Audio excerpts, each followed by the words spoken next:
시편 많이 읽어보셨어요? 짬짬이. 근데 이 시편을 보면은 여러 그 기록자들이 있죠. 다윗도 있고 아삽도 있고 또 모세 그리고 고라의 자손들이 또 쓴 그러한 시들이 많이 있어요. 그리고 이름 없는 시인들도 있습니다.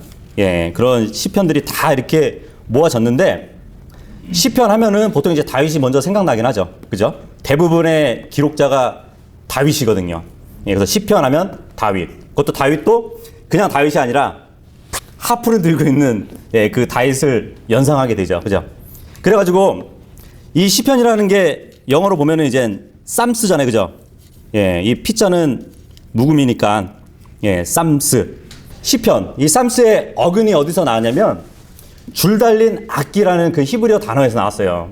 예, 그래서 이 시편을 노래할 때는 그냥 노래하는 것이 아니라 줄 달린 악기를 가지고 예, 그 줄을 튕기면서 주님께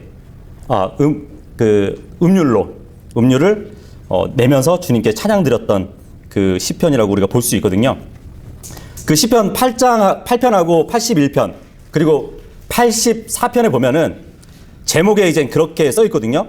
뭐 기티스로 악장에게. 예. 여기서 기티 하면은 이게 뭔가 그러겠는데 지금의 우리 찬양할 때 기타 치고 찬양하잖아요. 그죠?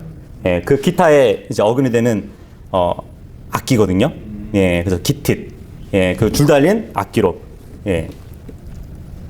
튕기면서 주님께 찬양을 드렸다는 것이죠. 그 시편을 그 편수를 보면은 150편이더라고요. 150편. 아마 이게 전체적으로 다루게 되면은 3년치 이상의 공부 분량이 예, 나올 겁니다. 그래서 그래도 꾸준히 예, 목요일마다 우리가 한번 살펴보도록 할 것이고 보통 이제 이 성경 기록 수가 있잖아요. 성경 기록 이 성경이 몇 권으로 돼 있냐 하면은 이제 66권 하면은 사람들이 좀 의아하게 생각할 때가 있어요.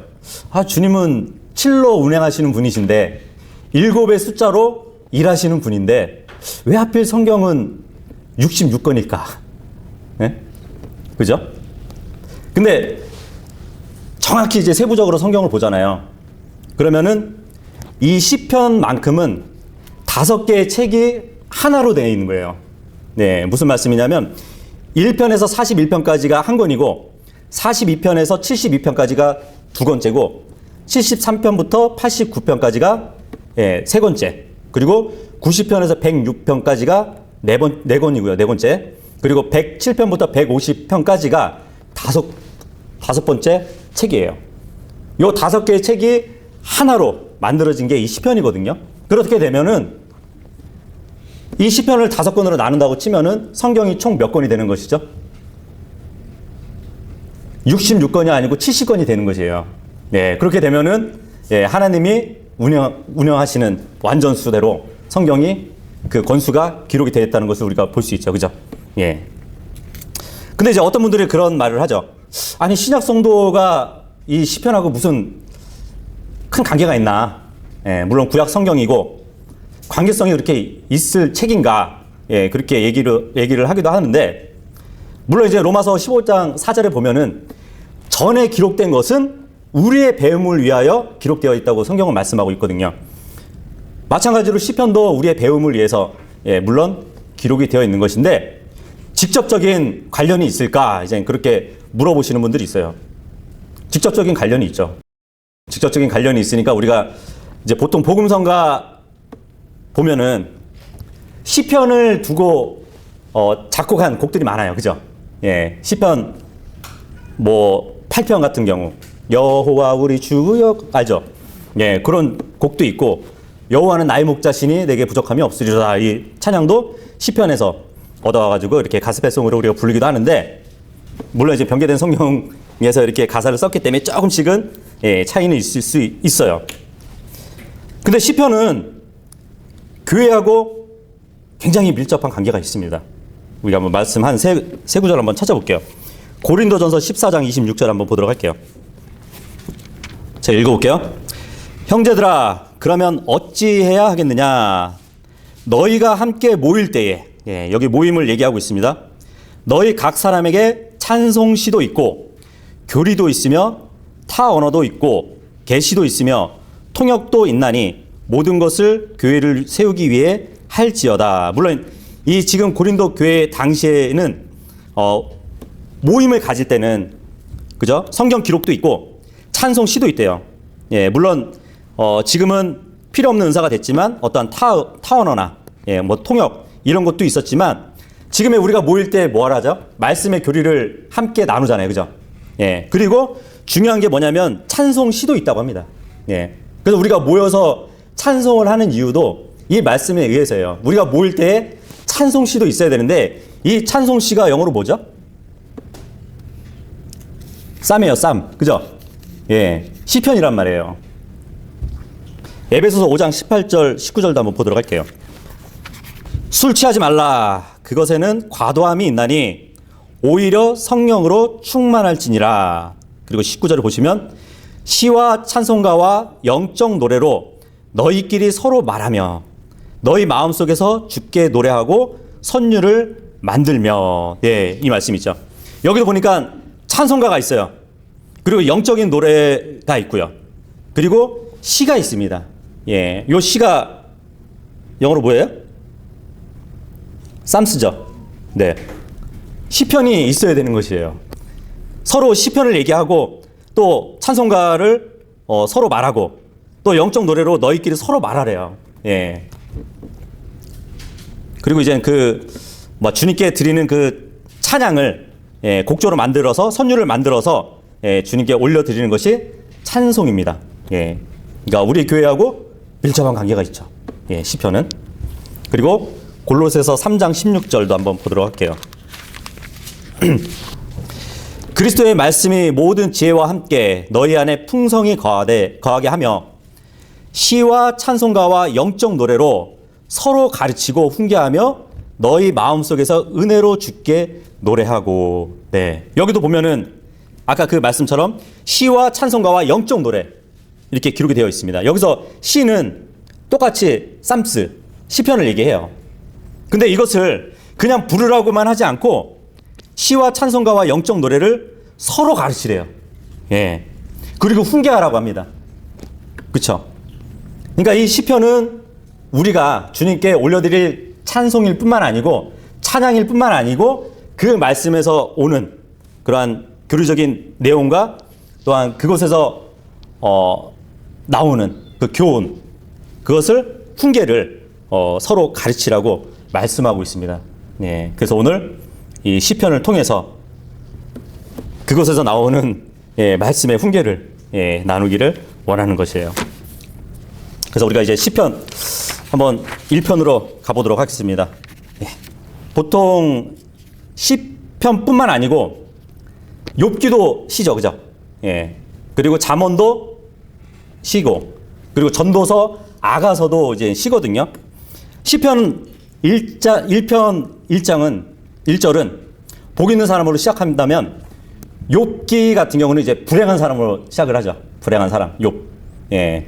그리고 잠언서 같은 경우는 지혜로운 사람으로 또 이렇게 많이 그려지게 되죠. 그리고 전도서 같은 경우는 해 아래 새 것이 없다고 말씀하시면서 세속적인 사람에 대해서 기록을 하고 있습니다. 그리고 아가서 같은 경우는 하늘에 속한 사람에 대해서 또 기록이 되어 있죠. 예, 근데 이제 시편 같은 경우는 첫 장부터 이제 복 있는 사람으로 시작되는 것을 볼 수 있는데, 보통 이제 복하면은 이제 영어로도 이제 두 가지로 표현이 되잖아요. 뭐 블레싱도 있지만 뭐 행복, 그죠? 해피니스도 있잖아요. 그러면 이 블레싱과 해피니스하고 차이가 뭘까요? 똑같은 복인데, 좀 차이가 있거든요. 해피라는 단어가 이제 어디서 이렇게 파생된 말인지 아세요? 해픈. 해픈은 뭐죠? 그냥 우연한 거잖아요. 우연한 거. 해프닝 하면은 좀 어떠한 사건, 우연한 사건을 이제 이야기할 때 쓰잖아요. 그냥 우연히 일어난다는 말에서 나온 게 해피예요. 해픈에서 나온 게. 그러니까 사람들이 보통 해피하다 할 때는 어떤 우연히 복권을 맞아가지고 행복해지는 사람도 있고, 어떤 우연 가운데 자기한테 유익이 되는 것으로 인해서 행복해하는 사람들이 있어요. 예, 그런 행복과 성경에서 말씀하시는 블레싱의 복하고 다른데, 이 블레싱은 어디서 나왔냐면 블러드에서 파생이 됐어요. 예, 피죠, 피. 예, 그러니까 성경에 나오는 복은 하나님으로부터 주어지는 복이에요. 그러니까 하나님으로부터만 주어지는 그 점에서 차이가 있는 것이에요. 행복과 그냥 복하고는요. 이 해피 같은 경우는 하나님께 사용되지 않아요. 행복한 하나님이라고 불려지진 않아요. 하지만 블레싱 같은 경우는 하나님께 사용돼요.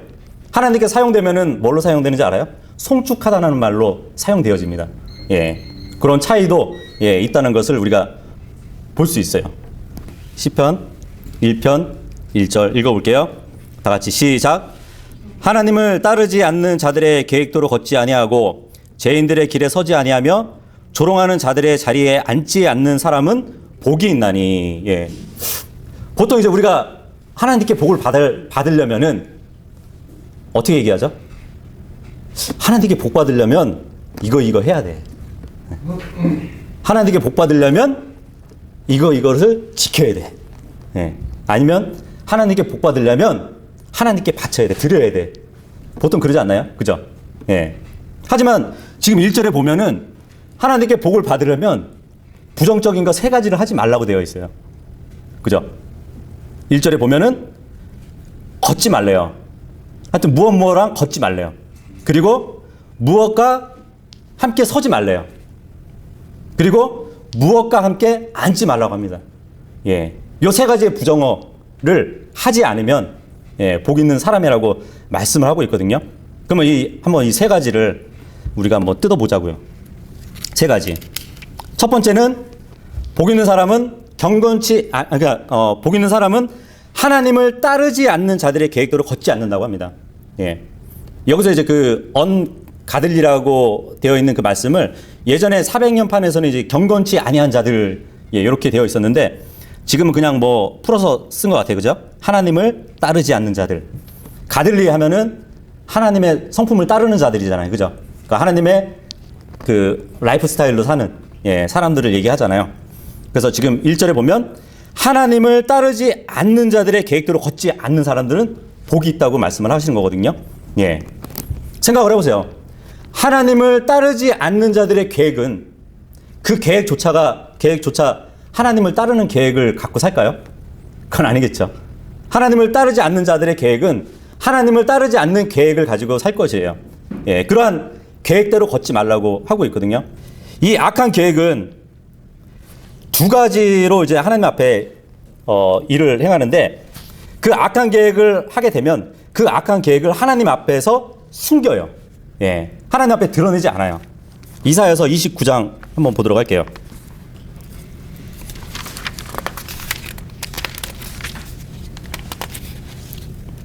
이사야서 29장 15절 보시면 제가 읽어볼게요. 자기 계획을 주께 깊숙이 숨기려 하는 자들에게 화가 있을지어다. 그들의 일들은 어둠 속에 있으므로 그들이 이르기를 누가 우리를 보랴, 누가 우리를 알랴 하나니. 이 이사야 말씀의 문맥을 보면 이 분열된 왕국, 이스라엘 왕국이 분열됐잖아요. 솔로몬 이후에. 그래서 반은 북쪽에 이제 이스라엘로 가고, 남쪽으로는 유다 백성들이 남쪽으로 내려왔죠. 그래서 지금 이사야 29장의 말씀은 그 분열된 왕국 중에서 남유다 백성들을 다루고 있거든요.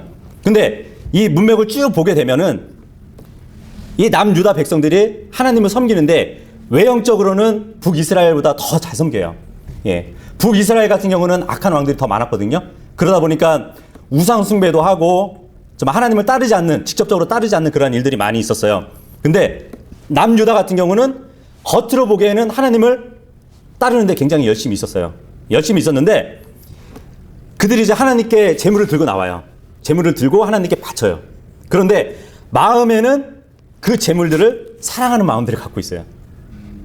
유다 백성들이. 그리고 하나님께 경배하는 마음으로 경배한다고 나왔지만 그들의 마음은 하나님을 의지하는 것보다 이웃 나라들을 의지하고 있었습니다. 이때 당시에. 그렇게 보면 지금 그 남유다 백성들의 계획은 악한 계획이에요. 악한 계획이기 때문에 하나님 앞에 숨기고 있는 것이에요. 그래서 지금 15절에 얘기하는 거거든요. 자기 계획을 주께 깊숙이 숨기려 하는 자들에게 화가 있을지어다. 유다 백성들이 그랬어요. 그들의 일들은 어둠 속에 있으므로 그들이 이르기를 누가 우리를 보랴, 누가 우리를 알랴. 하지만 하나님은 그 유다 백성들을 알고 있었습니다. 그들의 계획을 알고 있었어요. 이렇게 악한 계획은 하나님 앞에 숨겨지게 되는데, 두 번째로는 이 악한 계획들을 가진 사람들은 하나님께 나오지 않는다는 것이에요. 그 뒤로 보시면 30장 1절 한번 보도록 할게요. 이사야서 30장 1절 보시면 주께서 말씀하시느니라 반역하는 자들에게 화가 있을지어다.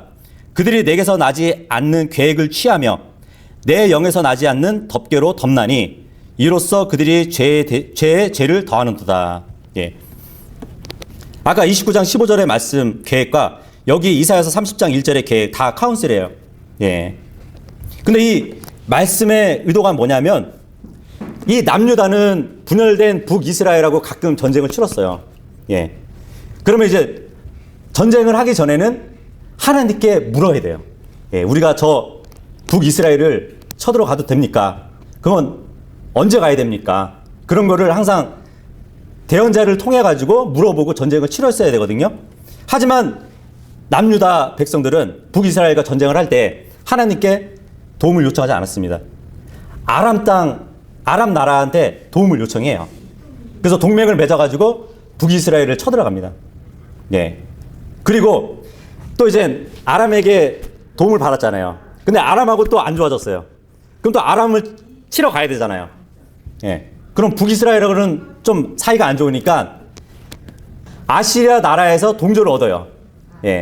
아시리아 나라하고 손을 잡고 아람을 또 쳐들어갑니다.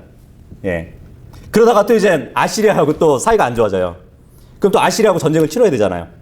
그럼 이미 아람하고 안 좋잖아요, 사이가. 그러다 보니까 이집트의 나라에 가가지고 또 이제 연합을 해서 또 아시리아를 치는 그러한 일들을 계속 반복적으로 했던 것이에요. 하지만 성경은 전쟁은 하나님께 속했다고 그러거든요.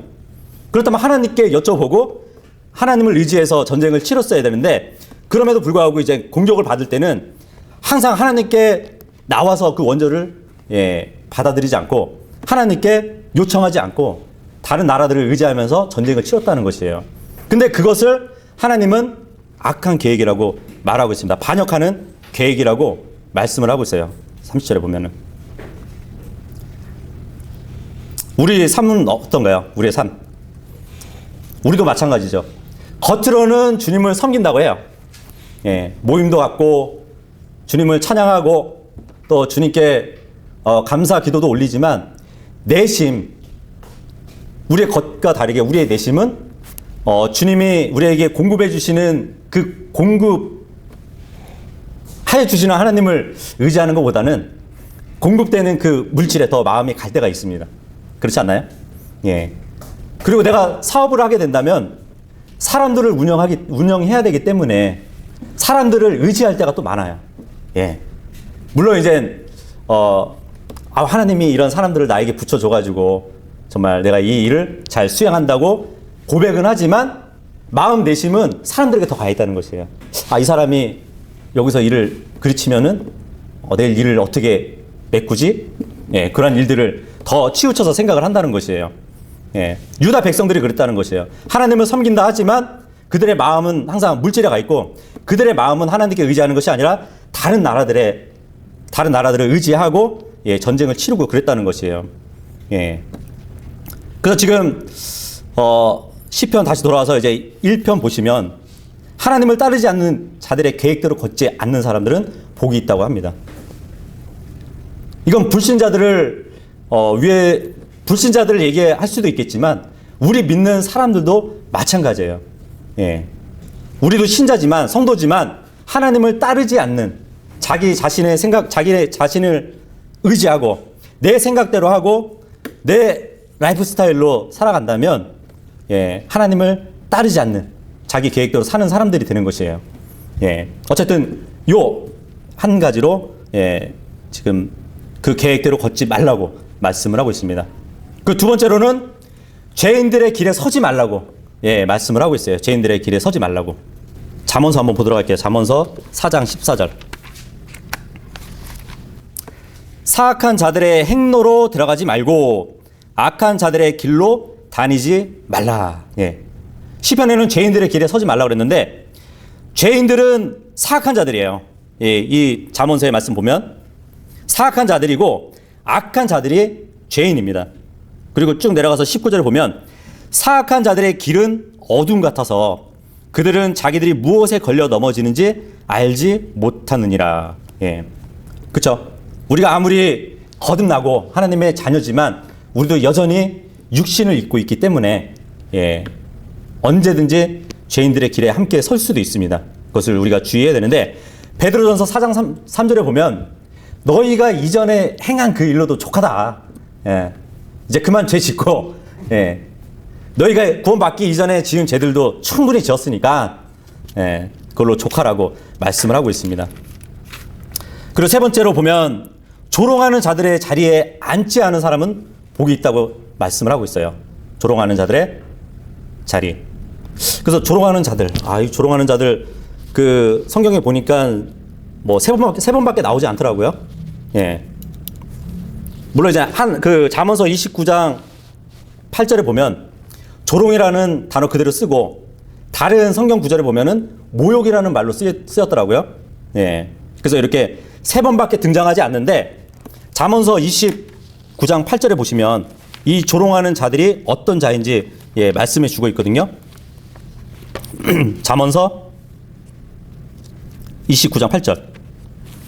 조롱하는 자들은 도시를 올무에 걸리게 하나 지혜로운 자들은 진노를 물러가게 하느니라. 여기서 조롱하는 자들, 아까 시편에 나온 그 조롱하는 자들하고 같은 예, 단어예요. 근데 이 조롱하는 자들이 어떠한 일을 하냐면 도시를 올무에 걸리게 한대요. 이게 너무 이게 추상적이라 이것을 뭐 어떻게 해석을 해야 되는 건가 예, 생각을 해봤는데 성경에 보니까 도시를 올무에 걸리게 한 사람이 있더라고요. 나오더라고요. 예. 그 사사기 한번 8장으로 한번 가도록 할게요.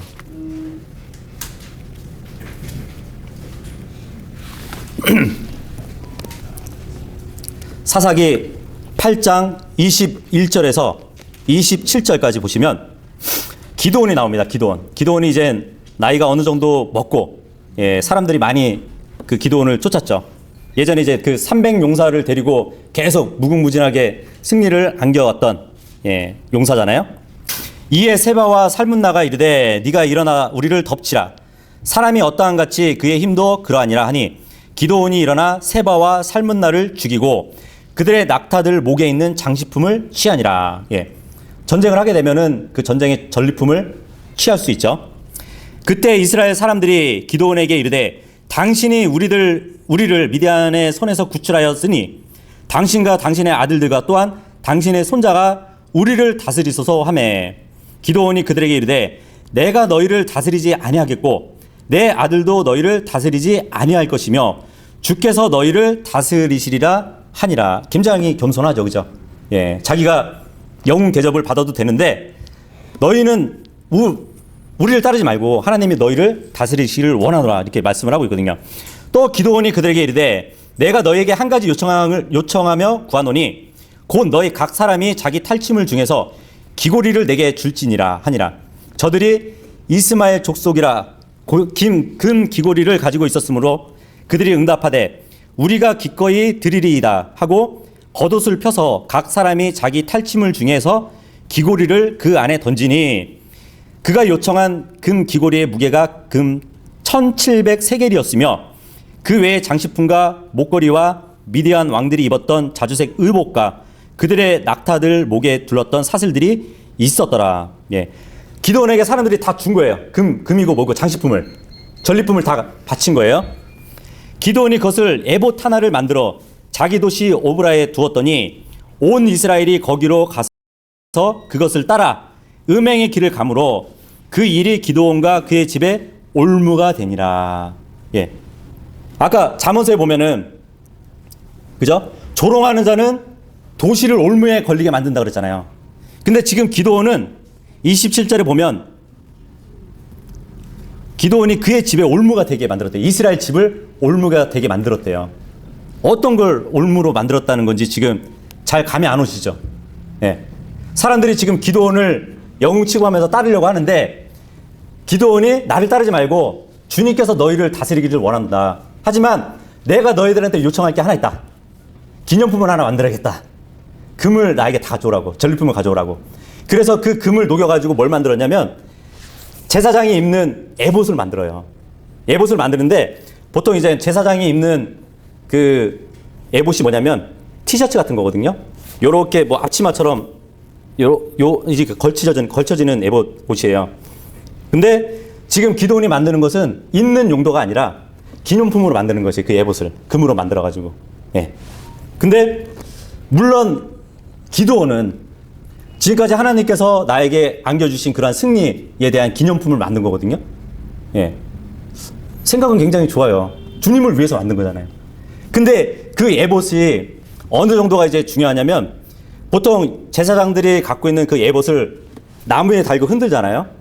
그러면 한 나라의 국기를 흔드는 거하고 똑같아요. 예. 근데 그것을 금으로 완전히 치장하고 만들어서 사람들이 그 기념품에 절을 하게 된다면 우상숭배가 되는 것이에요. 근데 그 일이 진행된 것이에요. 예. 기드온은 그 우상숭배를 위해서 만든 것이 아닌데 주님을 위해서 만든 것인데 백성들은 금으로 만든 그 에봇에 우상숭배를 해버린 것이에요. 그래서 기드온이 예기치 않게 자기의 의도와 관계없이 이스라엘 집을 올무에 걸리게 만든 것이에요. 예. 근데 아까 잠언서에 보면은 조롱하는 자는 도시를 올무에 걸리게 한다 그랬어요. 그럼 기드온이 만든 게 이게 왜 주님께 모욕이 되고 조롱되는 일일까 생각할 수도 있는데 우리도 그러죠. 아, 주님께서 나에게 해주신 그 은혜가 너무 벅차. 그래서 내가 주님의 은혜를 감사함으로써 내가 그 은혜를 갚기 위해서 주님께 어떠한 행위를 하고자 원해. 내가 주님을 위해서 내가 이것을 바치기 원해. 주님의 은혜에 너무 감사해서. 근데 착각하시면 안 돼요. 우리는 주님의 은혜를 갚을 수 있는 존재들이 아니에요. 예. 갚을 수도 없어요.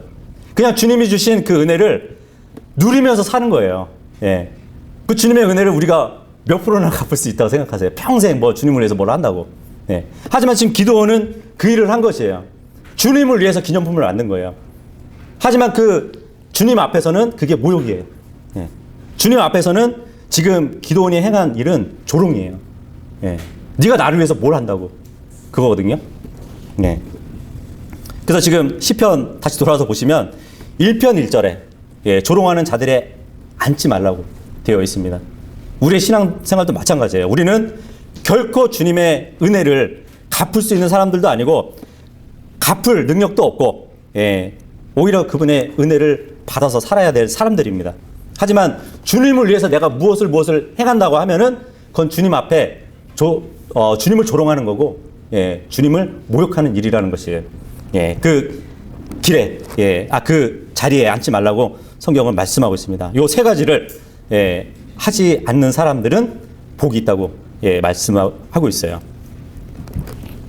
2절 한번 읽도록 하겠습니다. 시편 다시 돌아와서 1편 2절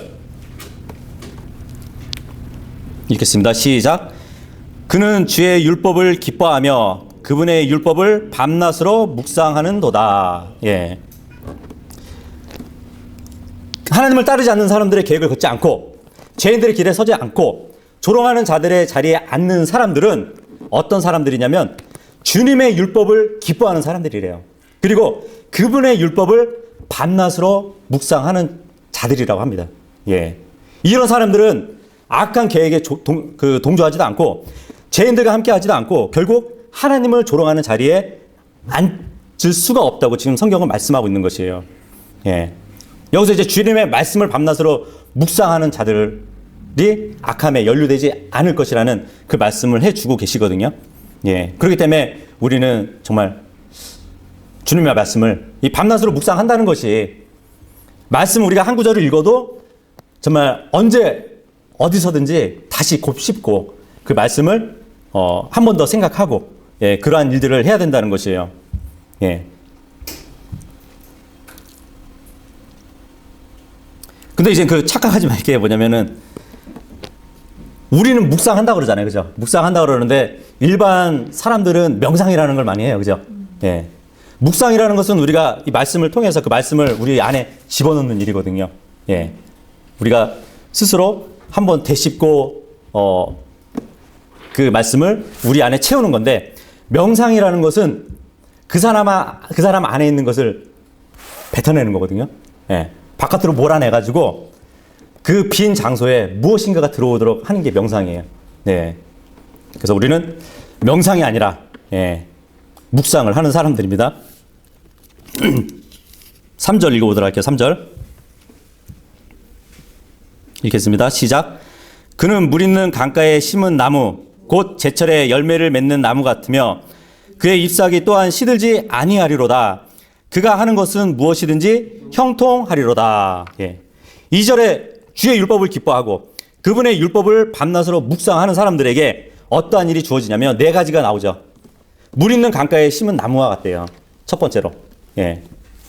주님의 말씀을 기뻐하고 밤낮으로 묵상하는 자는 이 생명의 양분을 끊임없이 공급을 받는다는 얘기입니다. 그죠? 그래서 요한복음 7장 38절에 보면 나를 믿는 자는 그 사람의 배에서 생수의 강이 넘친다고 말씀을 하시잖아요. 그죠? 예. 우리가 정말 말씀을 기뻐하고 밤낮으로 묵상한다면 그 생명의 말씀에서 얻어지는 양분을 끊임없이 공급을 받을 것입니다. 근데 여기 보면은 물 있는 강가에 심은 나무라고 되어 있어요. 예. 플란트라고 되어 있죠. 영어로. 그러니까 그 물가에 원래 심겨져 있는 것이 아니라 하나님이 옮겨서 심어 주신 것이에요. 예. 예? 아, 그렇죠. 그렇죠. 예. 우리 이게 안 좋으면은 여기다가 나사 하나 박을자. 임플란트라 그러잖아요. 그죠? 옮겨서 심잖아요. 마찬가지로 지금 나무, 성경에 보면 이제 나무를 보통 사람을 나무로 많이 비유하거든요. 예. 그 사람을 물 있는 강가에 심어 주신 거예요. 주님이 옮겨서 심어 주신 거거든요. 그리고 두 번째로는 제철에 열매를 맺는 나무와 같게 해 주신다고 합니다. 예.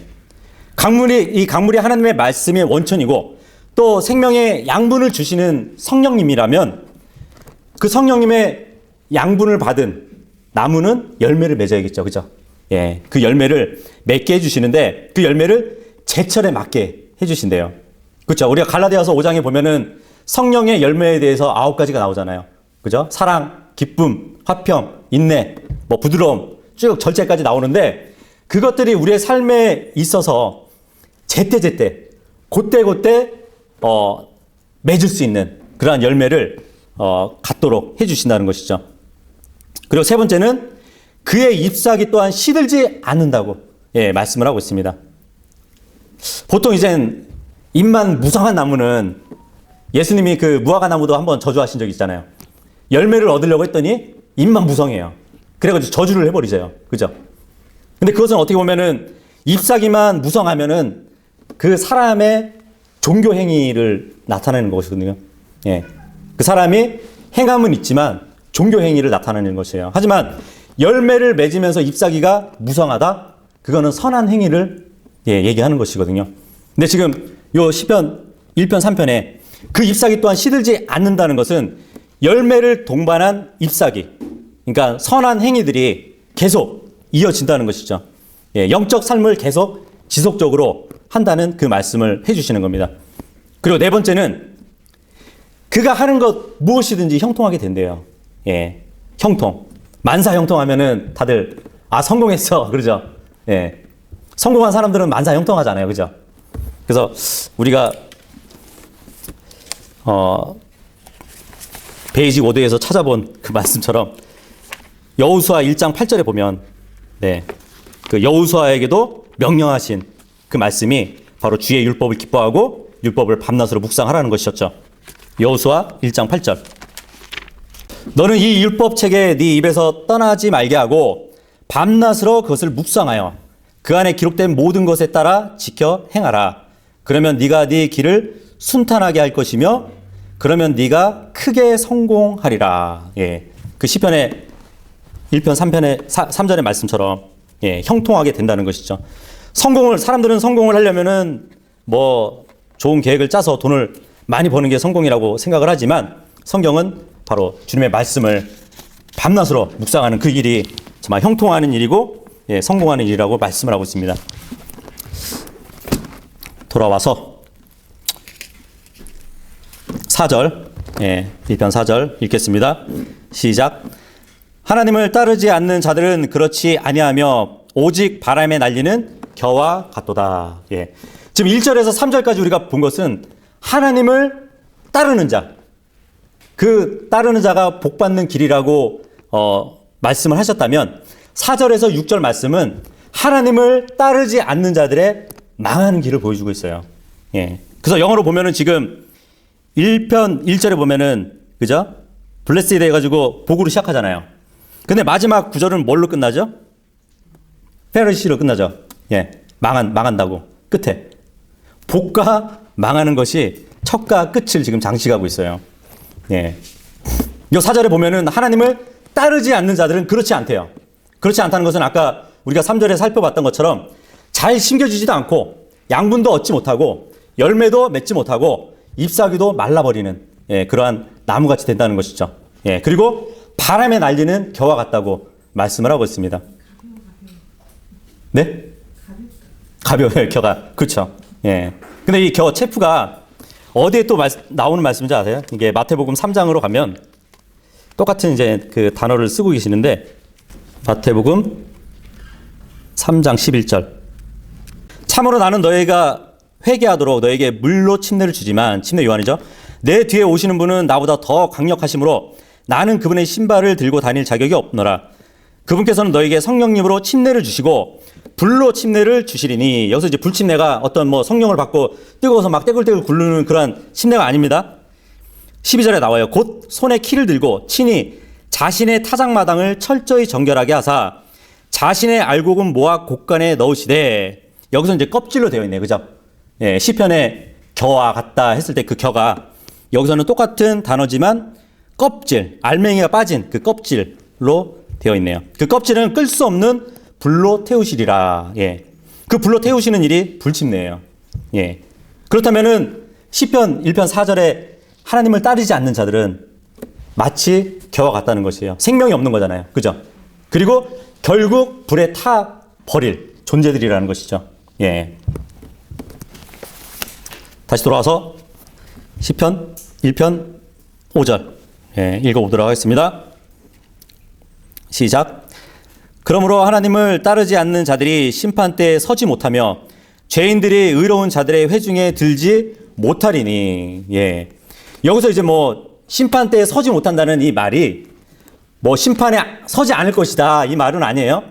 백보자 심판 때 주님 앞에 서게 될 것입니다. 하지만 백보자 심판 때 그분 앞에서 견디지 못할 것이에요.